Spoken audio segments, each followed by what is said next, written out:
Hey there, Internet. I'm Annie. I'm Kit. And I'm Mac. And this is the JEM Jam, where we're doing episode-by-episode recap of the 1980s cartoon JEM and the Holograms, because both it and the comic are truly outrageous. And you know what? Let's just set the cartoon aside now. Let's just talk about the comic for, ever. I'm cool with that. Are you guys cool with that? I'm cool with it. So this is kind of awkward right now, because as of recording, Misfits number 5 and JEM and the Holograms 26? Aren't out yet at the time of recording, but we're going to sort of be talking about a big retrospective of the JEM comic. And to help us out for that, we paid money for. I did not receive my check. We asked a very special guest to come on and talk about the comic with us. We figured who better to do so than Kelly Thompson, writer of IDW JEM. How's it going? Hi. That check's in the mail, by the way. I don't believe you. I think I'm here for free. What a ripoff. Thanks for having me on. I love your show, so I'm super pumped to be here. We are super pumped to have you and super excited. And anytime you have commented on us, we always have started squealing and talking about it for about the next 20 minutes. There's a lot of screaming. Yeah, we scream a lot on this show. In fact, that's most of our behind-the-scenes work. It's just screaming. If we're going to start talking about the JEM comic, we need to start going a little bit back to basics here. So, Kelly. Yes. What got you into JEM? Was that on TV at the time for you, or how did you find this phenomenon? I'm a little older than Sophie, so while Sophie mostly saw it, I guess she was really young when she saw it, and then she saw it on reruns later. The only reason I watched it or saw it on reruns later was when I started thinking I might get to write it, and then it was a super power rewatch of everything. But yeah, I originally saw it when I was a kid. It's one of those things where you don't realize it at the time. You just think, oh, this is this cool thing I like. But in retrospect, it was obvious why I was drawn to it. It was filled with women, and most things that I was watching in the mid 80s were not filled with women. It was like G.I. Joe, and you had Scarlet, and she was the best, but she was one chick, and then later Lady J or CoverGirl came on, but never at the same time. You almost never got an episode with more than one woman in it. And I think the only other thing around that time was She-Ra, maybe, that had a lot of women. But it was just with JEM, it was so matter of fact. It wasn't part of the plot. It just was how it was. It was wall to wall with female characters. And that's not something as a kid that you realize why you're responding to it and why it seems so special. But in retrospect, for sure, obviously, no wonder I liked it. At the time, did kid you have an understanding of how weird this show was, or was it only once you look back at it you were like, It's true that JEM is particularly weird on a rewatch as an adult, but if you look at any of those cartoons again, you find a lot of stuff where you're like, really? Are you kidding me? I recently bought the Dungeons and Dragons DVD, was on sale for $7 on Amazon. So I was like, all right, I'm getting it. So I bought it. I have that. It's so great. We were rewatching the first episode, and did you know, maybe you guys have seen it more recently than me, but the entire setup, which should be maybe a 2-episode thing of them in the real world and then them going into the thing and then them realizing they're in another world, it's not even in the cartoon. It's just in the opening. That's it. Wait, that's not covered anywhere at all? I assumed it was. Oh, scene 1, line 1, location 1, they're in the Badlands or whatever of Dungeons and Dragons world. Yes. All the setup is in the credits. That's it. And that's so insane to me, especially because when I think of Dungeons and Dragons, other than, the costumes and some little thing, my boyfriend and I always going, Uni! Making that sound that they make about that unicorn, that boy yelling for that unicorn all the time. Other than that, the thing that's sort of indelible in my brain about it is them getting there. But it was just the credits. That's it. I guess that makes sense why it's in my brain, because you just see some snippet of it every time you turned it on. But it's so weird to me that there was no prep. There was no establishing who these characters were before they got there. None of it. So a lot of these shows had some weird things. So I don't think JEM's not alone in that. Although it certainly it gets to place for sure in weirdness. Yeah. Meanwhile, JEM and the Holograms just had 5 episodes to introduce you to everybody. You'd think that would be overkill, but I feel feel like there's a lot of suspension of disbelief, like, okay, listen, I'm gonna introduce you to some weird stuff first, and you have to just take that, and then the Misfits are gonna steal instruments and start throwing them at people on a cliffside car chase. Yeah, it's pretty good. It reminds me, when we first did the first issue, my first draft included the Misfits in the first issue too, and it was like really jam-packed. And I had gone ahead, and John, the editor, John Barber, and I, we had been supposed to talk about it before I really got started, but like a couple things got moved and it kept getting pushed back, and I was really anxious to get started and scared to death, by the way. And so I just sort of went ahead and I sent him a draft, and I'm like, listen, I had a very clear idea about what I thought I wanted in here, so this is just a first pass. We'll probably change a lot, like, you know, with your notes or whatever. And I just put Misfits in there because I assumed, like, oh, we've got to get them all in issue 1. And he was like, no. He was like, I think as long as they show up in issue 2. He was like, I wasn't even sure we were going to show JEM in issue 1. I was like, I think we got to show JEM in issue 1. And he was like, yeah, you're probably right. You're probably right. So yeah, but I mean, it ended up turning out great because issue 2 became very much about the Misfits, and that was a great like reason to show up for the second issue. It turned out the way I think it was supposed to be, but I was just thinking a lot about that when I found this Dungeons and Dragons weirdness and everything. So Gem and the Holograms is a comic book. That was kind of a collaborative thing with Sophie Campbell, right? It was definitely. I mean, I don't think you can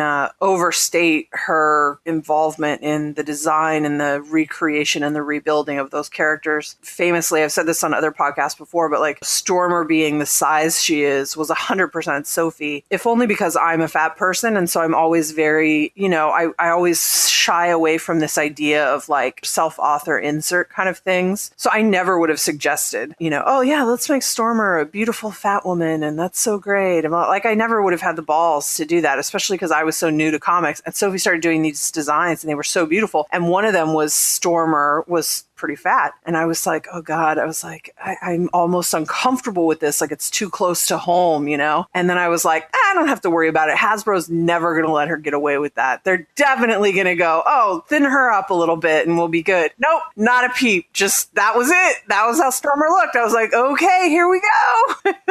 And it turned out to be the greatest thing. That was so great to lean into that, too. It ended up being such a great character choice for her. It's amazing. It's so amazing. And, you know, you can see the brilliance of Sophie over just everything. You know, she touches things and it's just sort of magic. And we were very lucky to have her from the beginning, kind of building it. It was awesome. It was awesome. And she and I had been sort of trying to work on something here and there for a couple years. So it was really exciting that this was the place where it all sort of came together. So I guess that brings up something that I've been wondering, which is how much input does Hasbro have on the comic? They've been really great with us. I think that there's a weird thing with licensors in my experience so far where if you can really convince them early on that you know what you're doing and that you respect their property and that you love it and that you want to do this great thing with it, and if you can show them that you have something really great to say with it, you tend to get a lot more rope. And I think that very strong first opening issues with Sophie and I, they really had a lot of confidence in what we were trying to do, and they gave us a lot of room. Having worked with a lot more licensors since, you know, Hasbro, working with Hasbro was really my first thing. I mean, I'd done a graphic novel,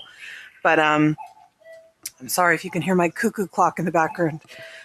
It's going to go off 10 times, so that's unfortunate. They had been, it was my first big thing doing this, except for I had a graphic novel out that wasn't released yet, but I'd already sort of, finished it or was finishing it. And so it was a big deal for me, but I didn't realize how lucky I was. Like since then, I've worked with a lot of licensors who are far more difficult. Hasbro is very good. We had a couple weird fights early on that I swear to God were all about the length of skirts. And it was all about Sophie and I wanting them to be shorter. And we're like, we didn't want them to be indecent or anything, but we're like, listen, they're pop stars. Like, have you guys seen pop stars? Like pop stars don't go and do that like 3-finger rule above the knee so they can get to class. Like they're fashion trendsetters. Like you got to give us a little room here. And there were a lot of shorts and pants and tights, a lot more in the early issues, I think, because we were having this trouble with them. Like we must have gone back and forth 10 times over that final splash page of the first JEM reveal because the skirt was always too short. It was too much skin. It was all this stuff. So, but I mean, it's deeply ironic because even though it drove Sophie and I a bit crazy, at the same time, I actually love that that was their concern, was like, this is for young girls and this is a positive thing. We don't want a lot of sexy, because it easily could have gone the other way with a different licensor, like, oh, we need to really sex this up. And they were so the opposite of that, which I really appreciate in retrospect,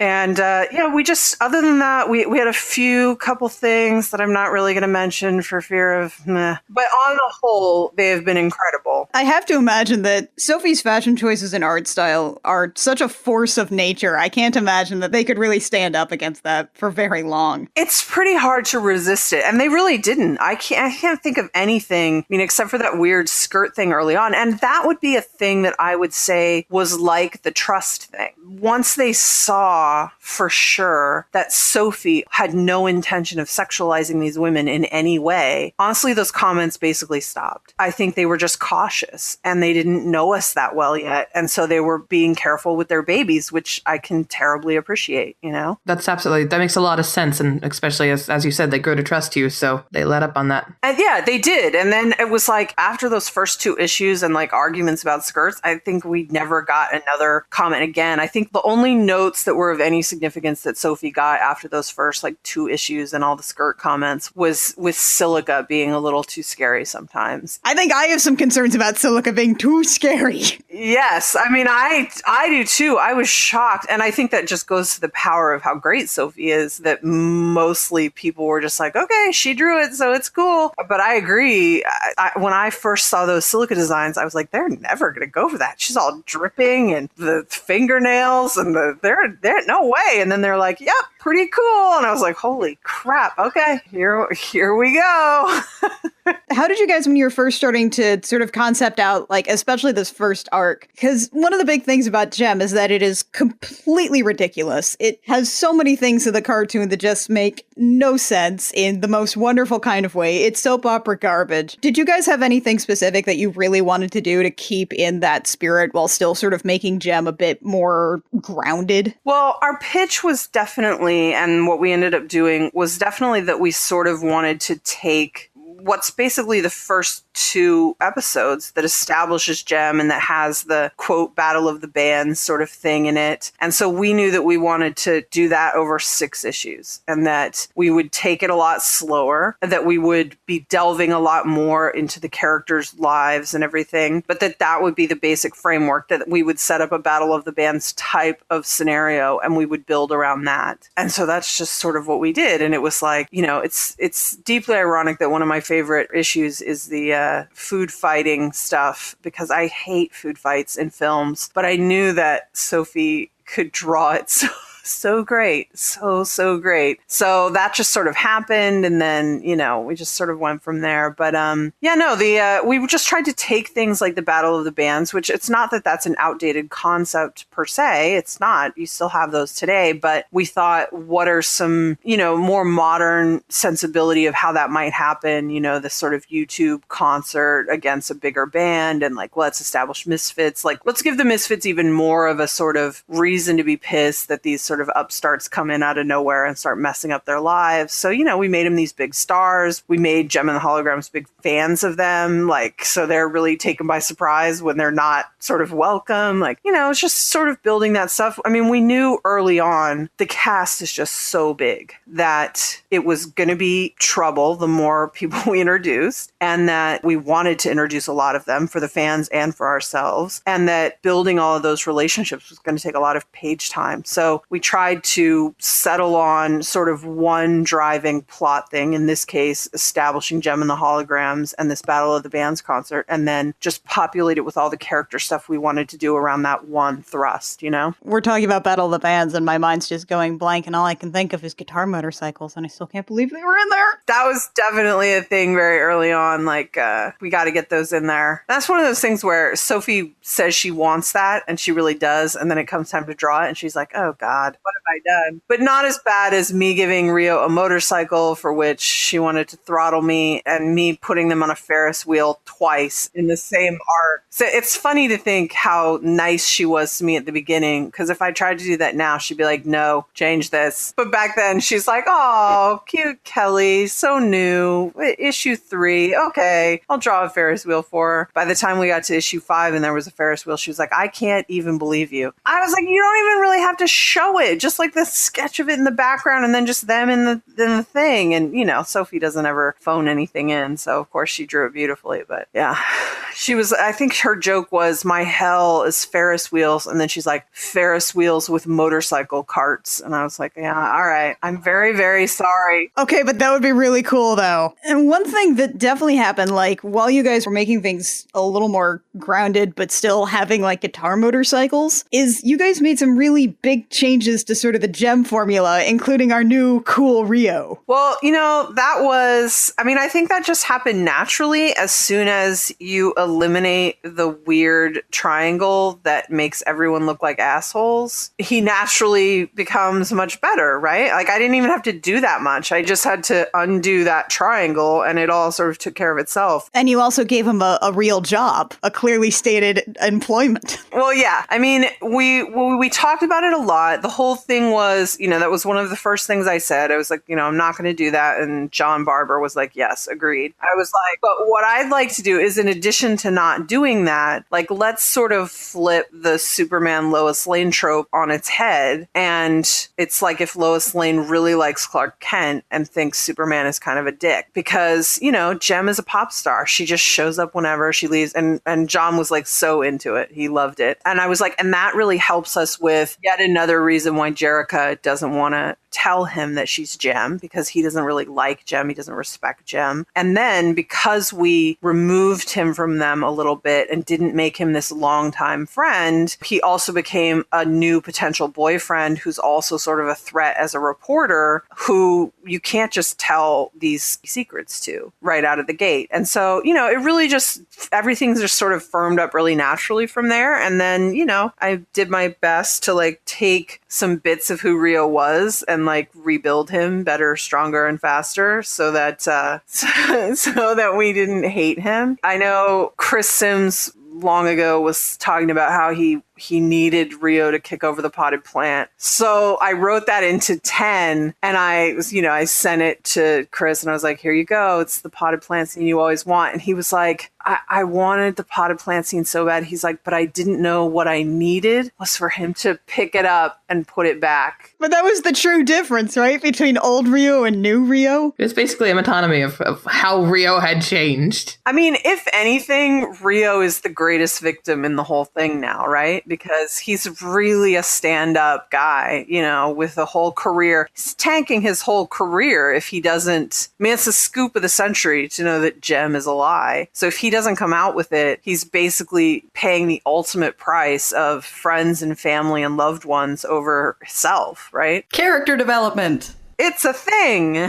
I'm looking at our notes for the interview, and all I can see next is Megane Eric. Oh, Megane Eric, boyfriend number 2. Yeah, introducing Eric to the equation in a world in which the Misfits are already signed on to a record label. That seems like that must have been kind of a tricky thing to figure out. I feel like it wasn't that bad because the Misfits are just always getting in so much trouble, and creating Elise and making her like not really their fan. Like, ugh, this band is so troublesome. I would fire them in a second, except for they're popular and they sell records, right? So it's like Elise is sort of always looking for, you know, a way to get away from the Misfits as a band. And so giving them that antagonist relationship with her created this great opening for Eric. And then, of course, Pizzazz's accident sort of gave him a chance to come into it a little bit more. We get to see him a little bit in Misfits 5. It's a Jetta issue, so there's a lot of focus on Jetta and her past and everything, but it's also a little bit more like Misfits 1 in that it's also about all of them to sort of tie up the end of that miniseries. And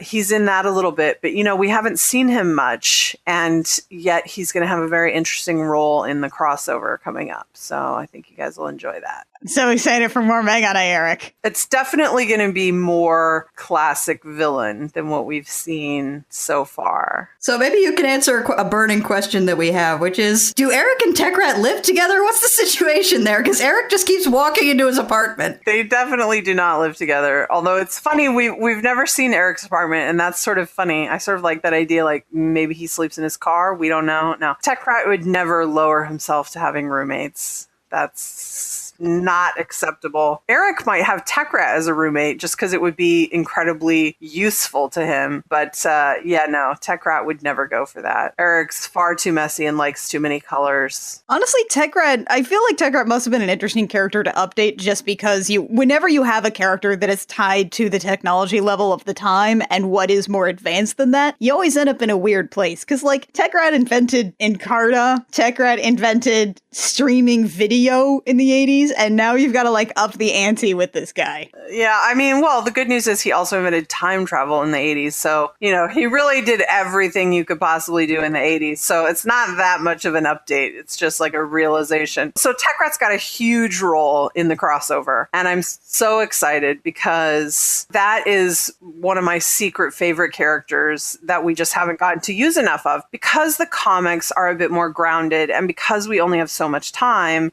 we've definitely leaned more into the fashion, music, fame, character stuff than we have the sci-fi. The sci-fi has sort of just been a footnote and the adventure stuff has sort of just been a footnote. And I would say that the crossover really reverses that dynamic. So it's very sci-fi adventure. And I think we still get a lot of character stuff. Although I would say the problem that I have with the crossover is mostly worry that my artists are going to walk off the book because they're like, listen, you can't draw that many people on a page. It's impossible. Nobody should have to do it. I won't work under these conditions. Let me out. It's just so many characters. And poor Jen St. Ange, she's doing issue 2 of the crossover, which is the sort of the heavier lifting first issue of the crossover. It's where stuff really starts to get super intense and it somehow all happens in that issue. And, she just handles it so well, but I'm sure she curses my name every time she opens a script. I certainly would. But so Techrat, I love writing Techrat. He just was so fun immediately. Like, it's why writing Pizzazz and Kimber is really fun. And as much as I love Stormer, like, extreme characters are a lot more fun to write. They can just do anything and they're sort of truth teller characters. They just say what's on their mind, which is always fun instead of like being nice, like, Shayna and Jerica. They're so nice, and Stormer, and I love those characters. Don't get me wrong. I love them. They're not as much fun to write because nice isn't the most fun. But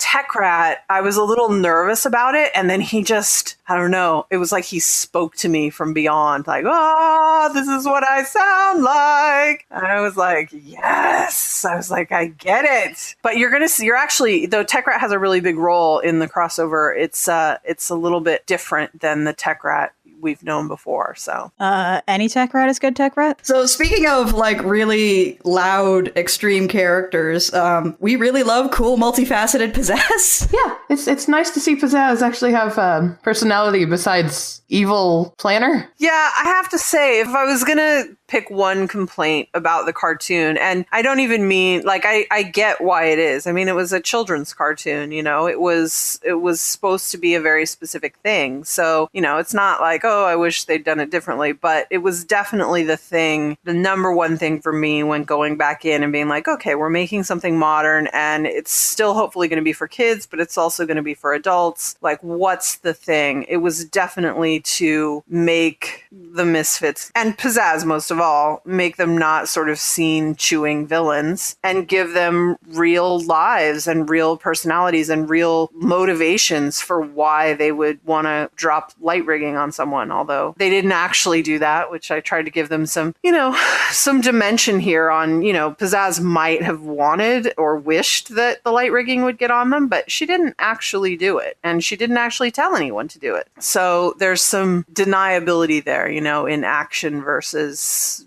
wishing. And I think we've all wished the blood of our enemies, right? It's just a thing we do. There's a difference between wishing it and actually going out and undoing the light rigging and trying to kill someone. So that's been like the interesting thing to me about Pizzazz is that it feels like she's benefited the most from this idea of actually giving these characters like multiple facets and character depth. It seems like she's really gone a lot from like the very beginning when we had something that was a bit more aloof, something that was a bit closer to like just Raptor Shriek Nightmare Pizzazz from the cartoon. And I always keep thinking about that early idea just as sort of that character sketch of how we first saw her versus where she is now as like den mother of the greatest band ever. I mean, listen, I'm a really big advocate of the concept that your hero is only as good as your villain. And I'm also a really big advocate of every villain thinks they're the hero. So in your own movie of your life, you don't look at yourself and go, oh yeah, I'm the scene chewing villain. You go, no, I'm the put upon hero and these people are out to get me. And so that's just the approach with Pizzazz is like, she doesn't see herself as the bad guy. Like she sees herself as a flawed person for sure. And she's got a lot of baggage, but you know, she doesn't think she's a bad guy. And so who is that? What does that look like? And the really wonderful strength, while I think one of the great strengths of JEM and the Holograms are that they're actual sisters, right? There's an incredible trust and they're growing up together and they're sort of in jokes that they have with one another and how comfortable they are. And the fact that they can easily share a secret like the Synergy tech and not worry, except for maybe worrying that Kimber will accidentally say something. Like nobody's worried about betrayal or anything. And that's like a beautiful, beautiful thing that I tried to really build on this literal sisterhood that they had, right? At the same time, one of the most interesting things about the Misfits are that they're literal misfits and that they can have come together to build their own family. They're all sort of separate. They don't have, in general, the sort of ties, except for Stormer having Craig, which sort of explains why she's the nicest and the most centered and least homicidal of all of these guys. Blaze also has some ties, but as we saw in her issue, that relationship has probably become very strained and she's not really in her life anymore. You know, these people needed a family and they came together and they found each other. And it's an even better motivation for why they defend it so vehemently because they worked really hard to get it. Whereas a lot of things come easily to JEM and the Holograms, including the natural bonds of literal sisterhood. These guys had to really find it for themselves and build it. And Pizzazz especially had to find it and bring together this family. And she's not going to let anybody take it from her. Least of all, you know, dumb JEM and the Holograms. Okay, first of all, though, how dare you break my heart bringing in just the real heavy hitter of Pizzazz's parents? Oh, God. That already made me sad in the cartoon, and then this happened? That is not fair. I sort of liked also, like, you know, we see Pizzazz's dad in the cartoon, and then we get a bit of that in the Dark Gem arc in the comics, and you really sort of hate him for, you know, not seeing who she is and what she needs and being there for her, whatever. But at the same time, the mother is really the worst villain because she's just completely MIA, not even offering to send the money. Like, come on. I was real mad at her. I love the extra touch of Pizzazz spending Christmases with her mother and also being Jewish. She doesn't even go here. Exactly.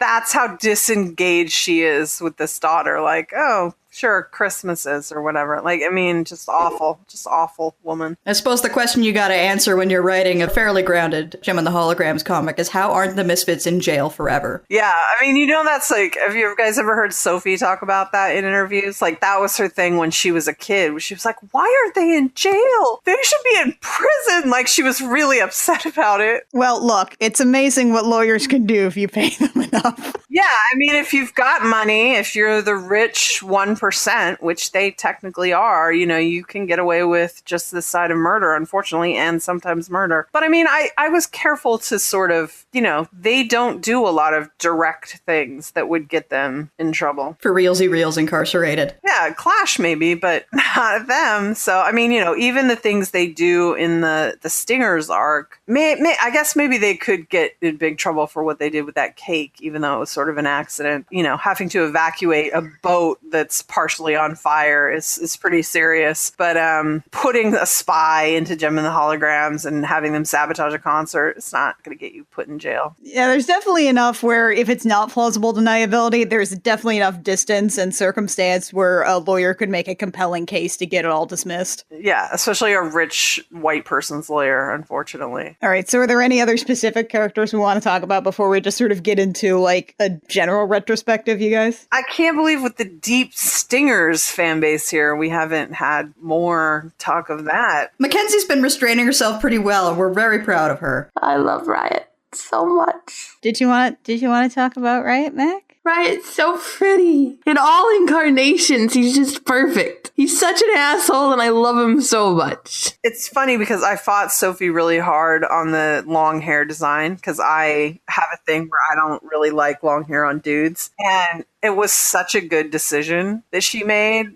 Like, it worked so well. And especially on Meredith's version of him, it was so perfect. So perfect. I don't even know if I've gone back and told her that she was right. I probably should, but Sophie was right. As in most things, Sophie was right. Like, all of them, it's just like this long princess hair, and he just does things with it. It's amazing. There's nothing about it that isn't amazing. Minx sort of turned out to be my favorite Stinger, though. Especially with the hat, and just, she's so easy to, like, be funny with the sort of accent, like the slightly stilted English, and occasionally getting English phrases wrong. I love it. And I love the way both Meredith drew her. And I also think that Giselle's got a great style, but her style can be a little sexy. I mean, we know she draws Menage a Three, but on Minx, it really works. Like, it doesn't feel like overtly sexy. It doesn't feel outside of the Gem and the Holograms aesthetic, but it just feels like it's right in Giselle's wheelhouse. Like, Minx with this long, crazy hair, beautiful tan, and always in a bikini. It's hilarious to me. So I really enjoy it. And honestly, like, with Minx and Riot, there was a lot to work with from the cartoon, but Rapture had like half an episode where she pretended to be Houdini, and that was about it. You guys had like a lot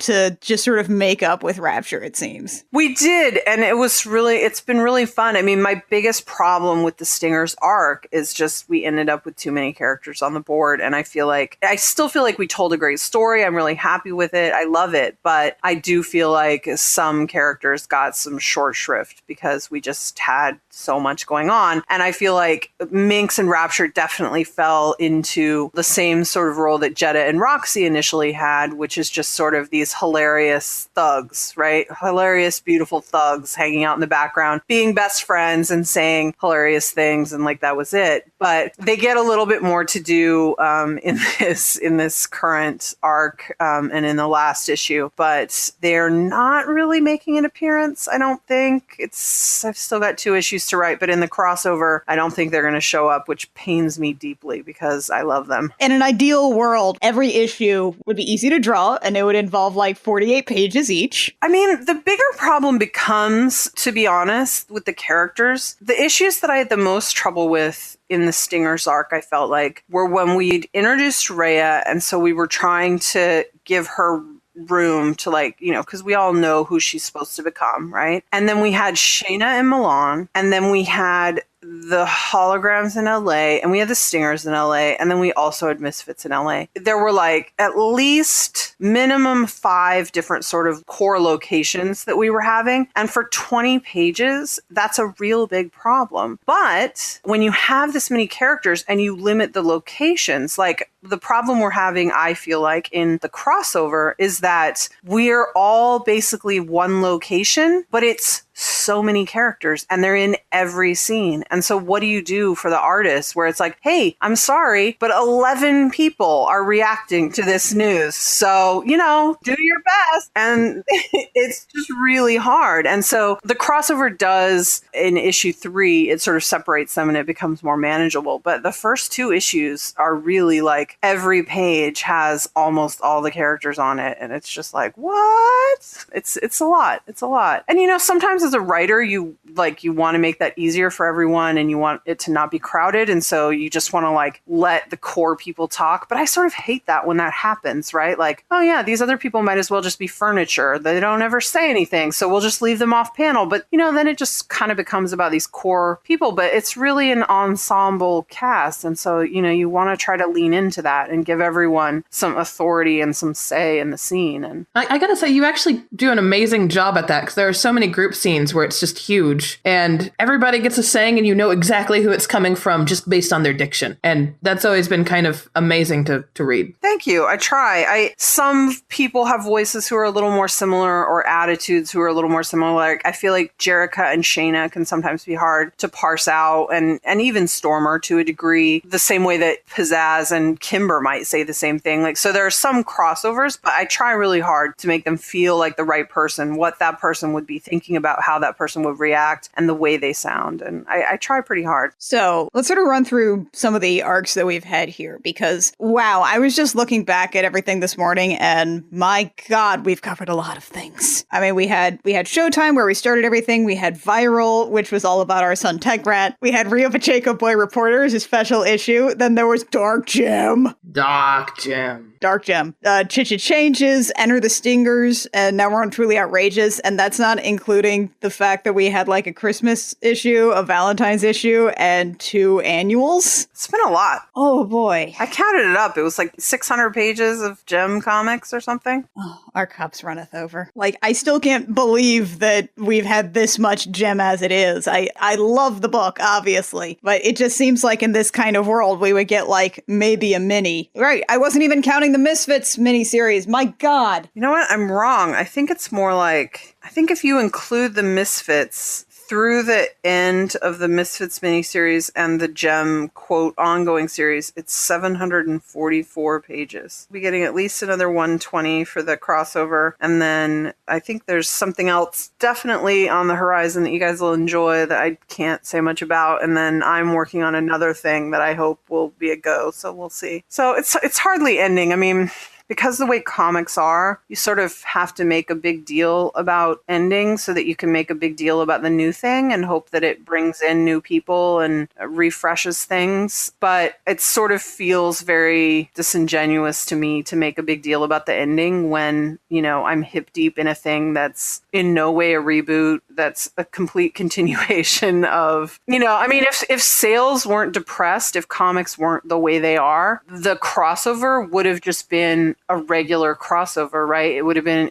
JEM issues 27, 28, 29, and it would have been Misfits 6, 7, and 8, and they just would have crossed over together in this cool infinite thing. But because of the way comics are, and this very frustrating thing where you have to constantly put new number ones on things and reboot, we had to do it this way. I have very mixed feelings about that. And it doesn't just apply to JEM, it applies to all comics. Yeah, I feel like that a lot of the way the comics are structured, especially in how they have to look at sales and how those sales are in fact correlated and counted, it seems like a lot of the comics industry data is being held together by Elmer's glue and duct tape and like a couple of sticks. Listen, there's no way we're lucky enough to have duct tape. That's Scotch tape at best. Duct tape would be a dream. No, I think that's completely true. And it's this very frustrating thing where, and I hope fans know I'm not criticizing them. I am both a fan and a creator, and I've been a critic. I can see it from literally all sides. As a critic, or let's use issue 24 as a great example. As a critic on a comic site, you're being paid almost nothing, if anything. And you're definitely encouraged by your bosses to review things that people want to talk about. And so reviewing issue 24 of an ongoing series, even though that turns out to be the issue in which the JEM property does something the cartoon never did, which is reveal herself to Rio, which is a big freaking deal. Nobody wants to review that issue. Issue 24 of an ongoing cult series that has a small following to begin with. But then as creators, you're like, we can't even get people to review this issue. Now, we can't get people to review this issue because people are not paid well to review comic book issues. And because the market is small enough that there aren't a ton of eyes on a review of a cult comic book. So,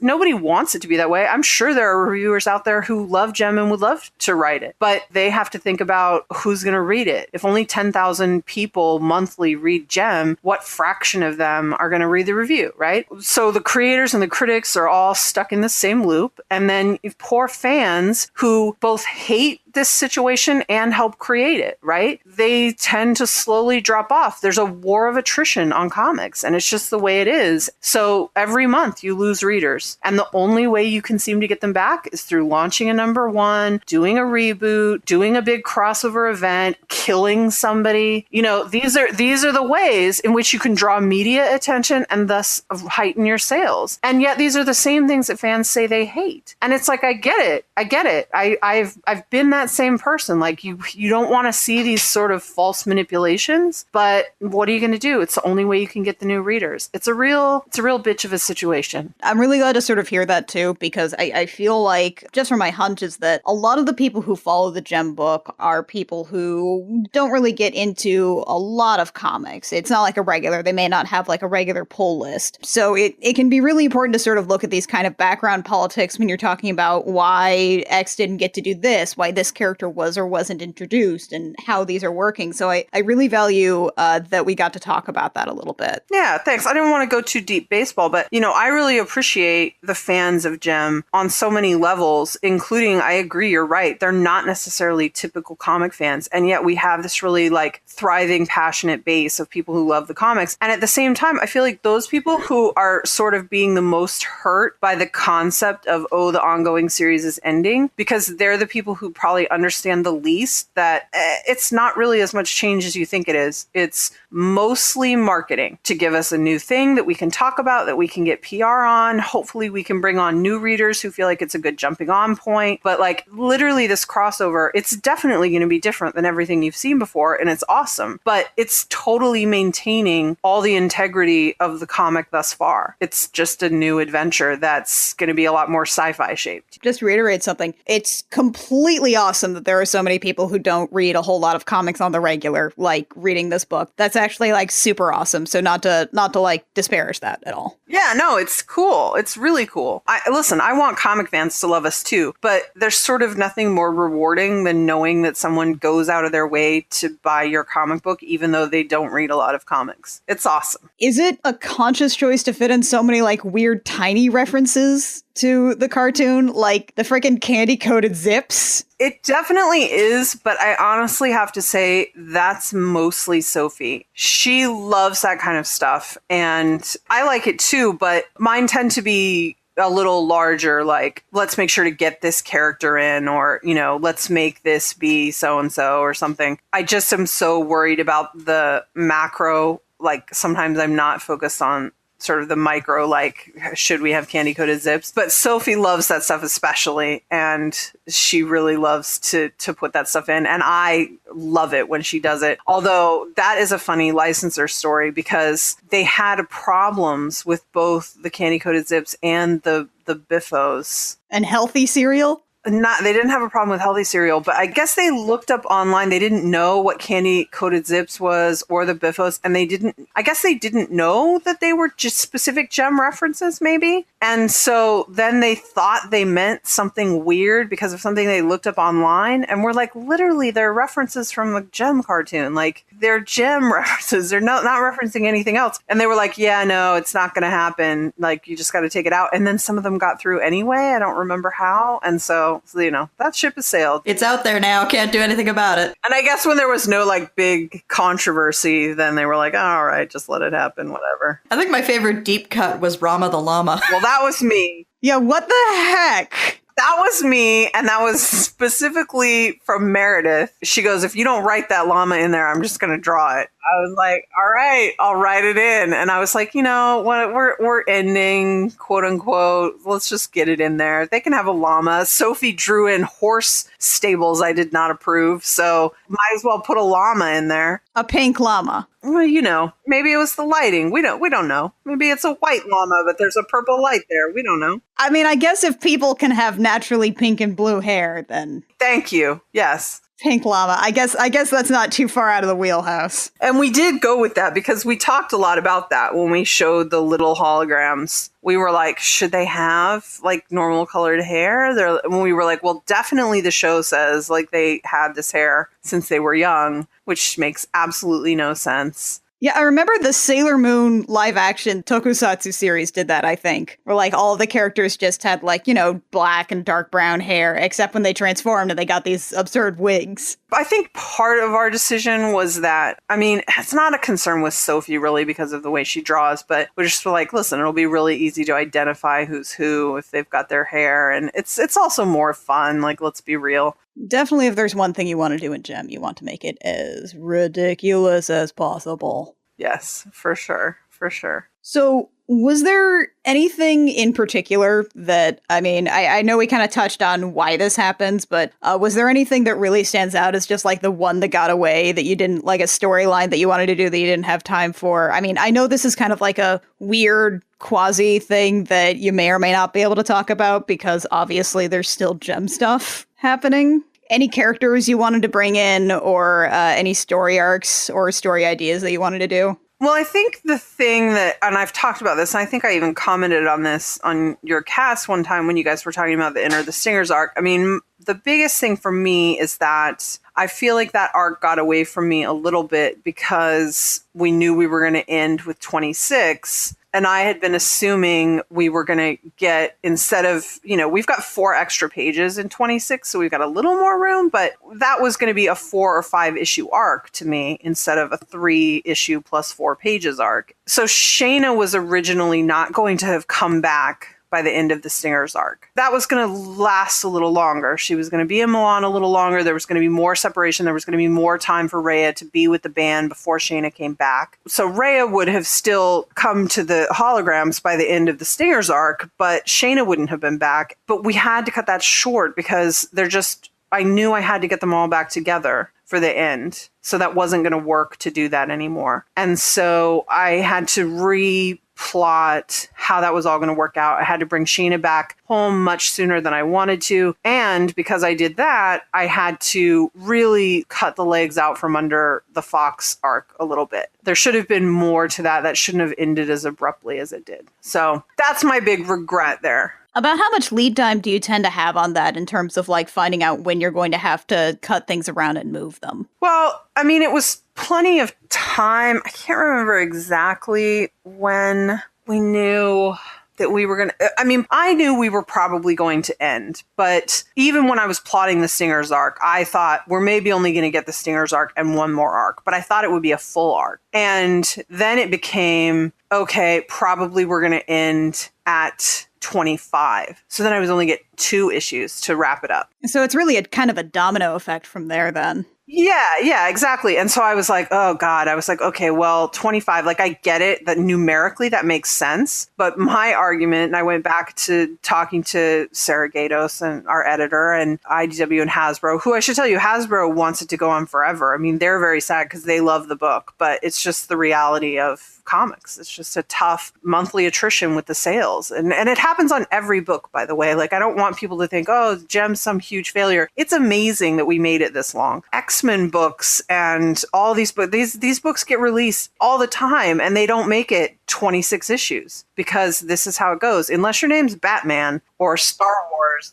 you fight monthly attrition no matter who you are. And if you're a smaller cult book and at a more indie publisher, you can't usually fight it nearly as long because you don't start with 50,000 in sales. So we did a really good job. Everyone's incredibly happy and impressed with how well we did for a book that doesn't have like a giant multi-million-dollar movie machine behind it or something, or an ongoing cartoon or something. We had nothing. We're on our own, Anyway, so in this case, we were only going to get to 25 issues. And I made this big case that, wait a minute, have you guys looked at how the trades are going to be? Because that's not going to work. You're going to end up with, because Enter the Stingers is a 5-issue arc, you're not going to want to add anything really to that trade, especially because it's actually going to already be 7 issues because you're not going to want to put changes in with, it can't go in with Dark Gem. That ship had already sailed. So it was going to have to go in there somewhere. And they're not going to put more than 7 issues in a trade. So it became, okay, so we do 7 issues for Enter the Stingers, and then we make a new trade for the last volume. So then we got issue 26 back in the mix with some extra pages.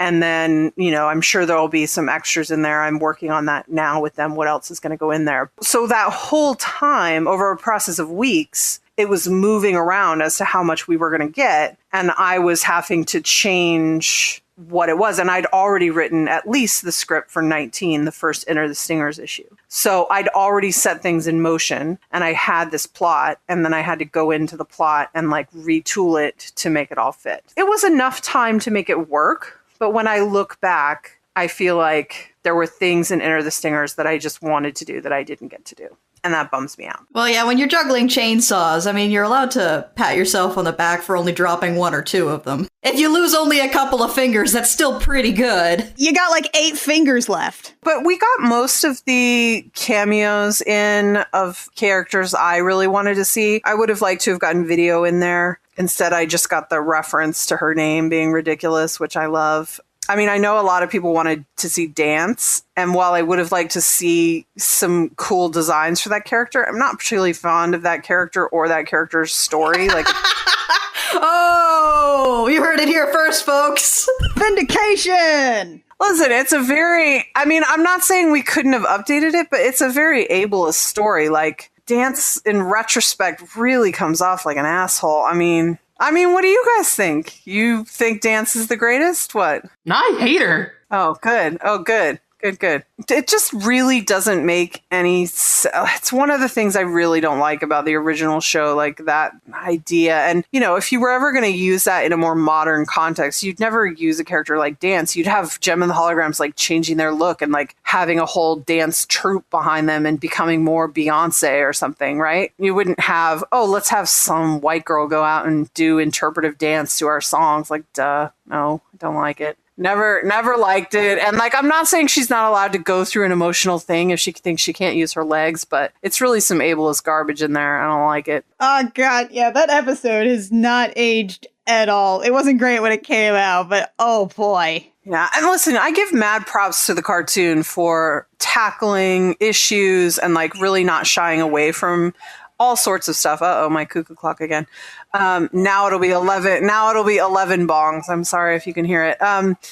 So, you got to give the credit to the cartoon, tons of respect, but, not everything holds up well. And I think we find that for things we love all the time, and things change. And especially for a kid's cartoon, it was a very specific thing, and it did so many things so well, the sort of diversity that you really weren't seeing back then. Or now. Yeah, or now.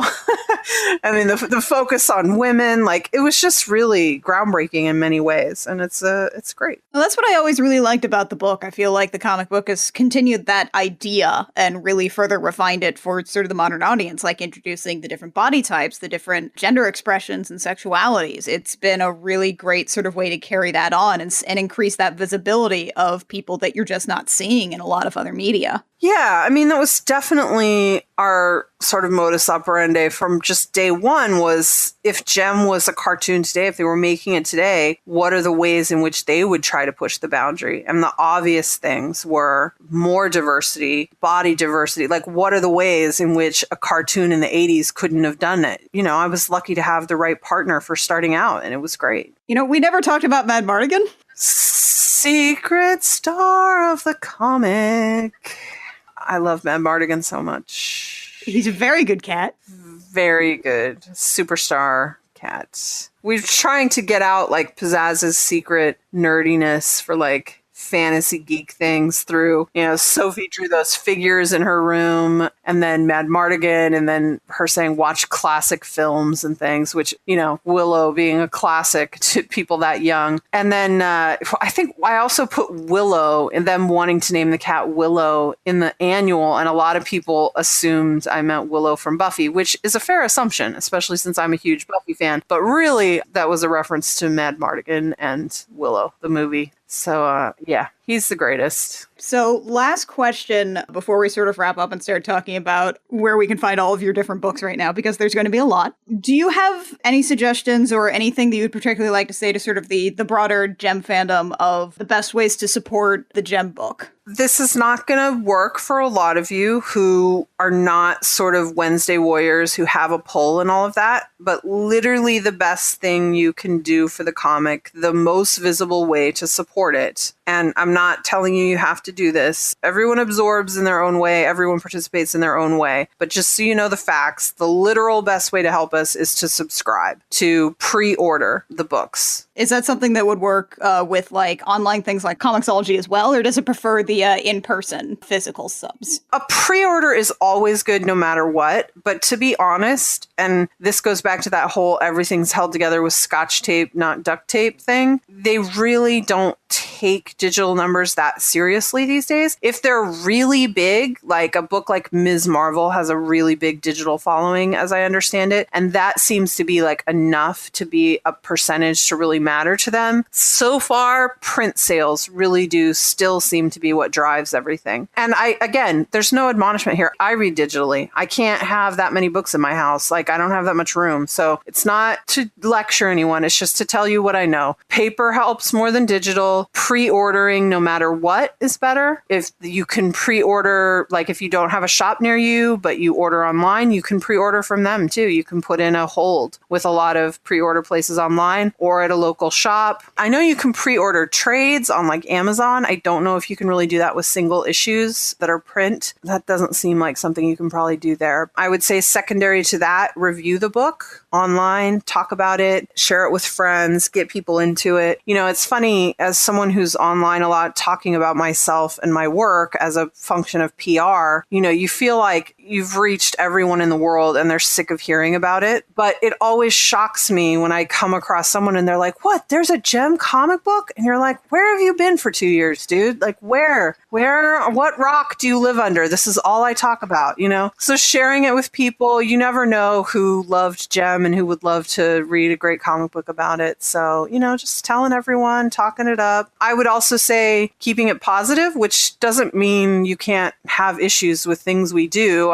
Criticism is fine, and you're certainly not obligated to like everything we do. But, you know, there is a fairly toxic thread running through the JEM fandom that I don't quite understand. It's so the antithesis of everything JEM is, it seems to me. And yet it keeps popping up, this small vocal thing. I don't know what that's really about, but I don't really think it's the spirit of JEM, to be honest. So I would say keeping it fun is probably a good way to help, keeping it positive for the fandom. All right. So, Kelly, thank you so much for coming on today. It's been a huge blast having you on and talking to you. Thank you. I'm sorry I talked so much. I had a really great time. I mean, we had you on to talk. I know, but you know, sometimes I get carried away. I had a really great time, though. I love your guys' cast, so thanks for having me. So, you're writing on a whole lot of different books right now, and I think you've got some trades coming out too, or at the very least, like, I know Mega Princess just came out with its last issue. So, is there possible to condense that at all to give people an idea of where they can find your books and what you have worked on in particular right now? Beyond JEM and Misfits, which you guys all know about, my big book right now really is Hawkeye. That trade comes out next month, I believe, and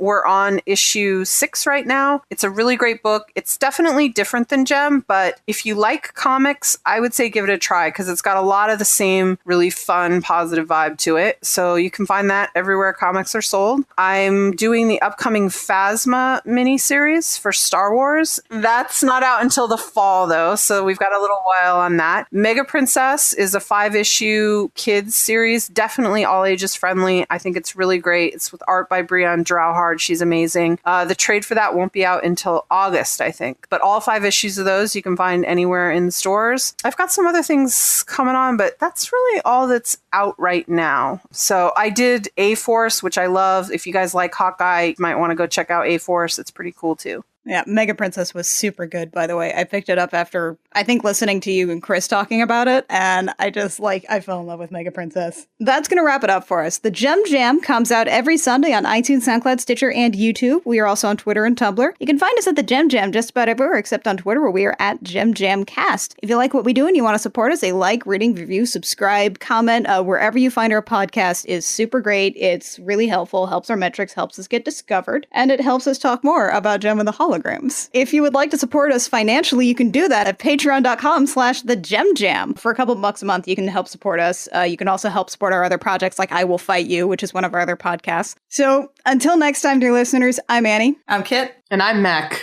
And I'm Kelly. And this has been the Gem Jam, where we remind you, keep your friends close and your outrageousness closer.